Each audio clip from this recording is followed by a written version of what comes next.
मार्च सरीगला एबे भी मंडी में पड़ी रही चाषी हजार हजार क्विंटाल धान चिंतार जगतसिंहपुर जिलार चाषी क्विंटाल क्विंटाल धान करेंगे कौन जहां नहीं नवनिर्माण कृषक संगठन पक्षर प्रबल असंतोष देखा जगतसिंहपुर जिलापाल कार्यालय सम्मुख में गतकाली गण सत्याग्रह और अनशन कर चाषी 13 जन चाषी को पुलिस जोर जबरदस्त उठाई नहीं तुरंत छाड़ा सहित समस्त बलका धान को तुरंत सरकार उठाइबा दाबी गण सत्याग्रह और अनशन चली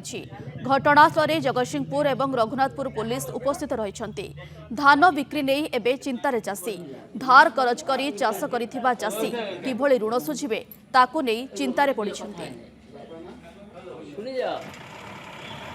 आम सकाल 10टारू ये अनशन बसुचु यार कारण हूँ जे बर्तमान समस्त चाषी धान जापारे आज हूँ शेष तारीख 31 तारीख मार्च 31 तारीख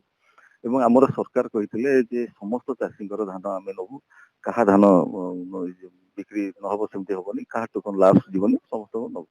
किंतु आम जो वास्तव क्षेत्र में देखलु प्रति मंडी रे 100 रु ऊर्ध्व चाषी जो धान बिक्री कर आम प्रथम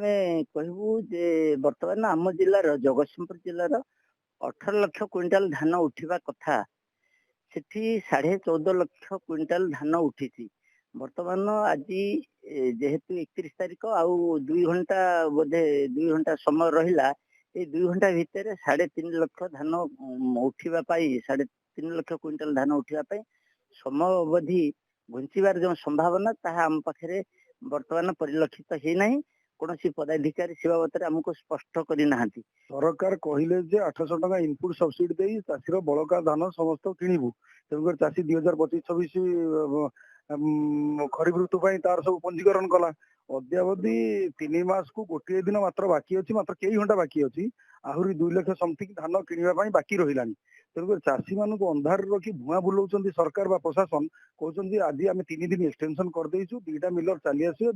बैंक ग्यारंटी आम कतर अच्छी आम सब धान किण समर्थ हूँ कि देखो आगे 2 मास 29 दिन जो प्रशासन किणी पारा ना 3 घंटा भितर 2 लाख समथिंग धान किणी पार कि